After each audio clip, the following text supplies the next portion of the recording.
Good tidings YouTube, I'm Tyrant here, and in this video I'm going to be going through a fit for Magnet for new players wanting to get into exploration. This fit is going to be designed with low skill points in mind and low costs, as it's going to be for newer players, as I said previously. So, it's going to be designed for going into low and wormhole space.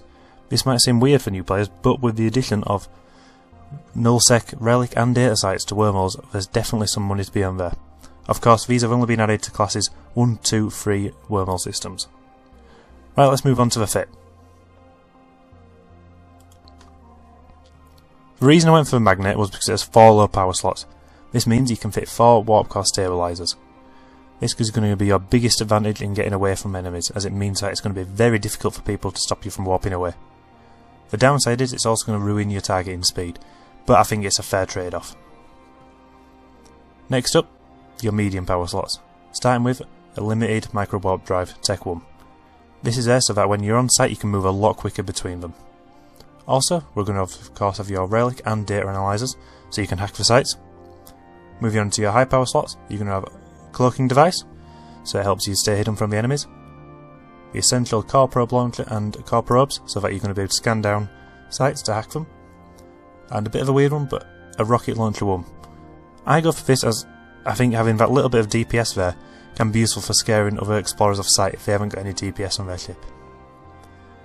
Next up, for your rig slots. Here we've got 2 small gravity capacitors ones. This is there so it's going to aid you in scanning down those sites. You're also going to be carrying some drones with you. First off, if you've got the skill points to use them, some salvage drones. These are just there for in the event, obviously, if you do come across a wreck, you can actually use them to earn a little bit of extra profit. Also, I've gone for some Acolyte ones. Here you can use any Tech 1 DPS done really. I've only gone for these because I had them available. Right, let's move on to the cost of this fit. As I said before, I tried to keep this cost and skill point minimal. So obviously everything is Tech 1 on the fit, and as you can see I've totaled everything up, and as of this video it cost me a grand total of 2,576,300 ISK. Right, now I'm going to move on to showing you a few sites and run through them with you. The site we're covering is going to be a relic site. It's going to be one of the relic sites added to wormhole space from null security space. Here we go, this also shows you one of the main disadvantages of this loadout. The locking time and the lock-in ranges are severely reduced, down to the 4 warp core stabilizers. But I do think it is a fair trade-off to be able to order to, generally speaking, always warp away. Right, here we are with the first hack on this site. Just a quick D-scan just to make sure there's no one around. The sites do tend to be a lot harder than you're going to be used to if you've been doing low and high security in the past. But it also comes with a trade-off that the loot is, generally speaking, a lot better.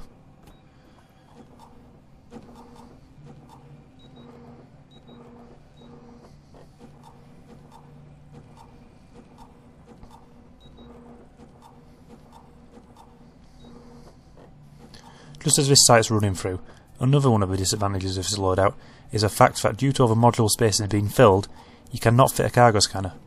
A cargo scanner can be useful because you can scan each of these nodes to see if there's anything worth hacking inside them. By that I mean, if this loot is worthless, it's pointless hacking it. But it also has a weird advantage to this in my opinion, because if you went, let's say, and hacked one and noticed it had 50 million worth of looting, then you'd be really disappointed if you did fail the hack. I don't know why in this one I didn't just go straight for the system car, but who knows, so as I probably wasn't paying attention while doing the hack. So that's one hack successful. And a reasonable amount of loot. But now I've already locked the other one, which is a good thing to do on this one because of obviously the increased time. So let's start the second hack. Once we're within range, of course.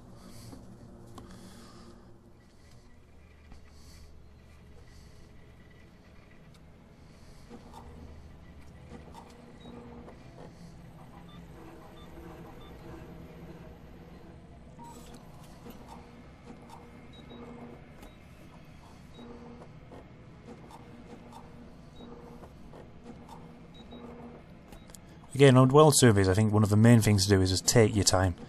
Because if you do start clicking too quickly, you're going to miss the power-ups if you click a virus straight after it. And the power-ups, with having the lower skills, are essential to get these completed without failing them. Which, inevitably, with the lower skills, you are going to fail them. because myself, my exploration skills aren't as good as they could be. I do find myself failing quite a few of these sites compared to what I like.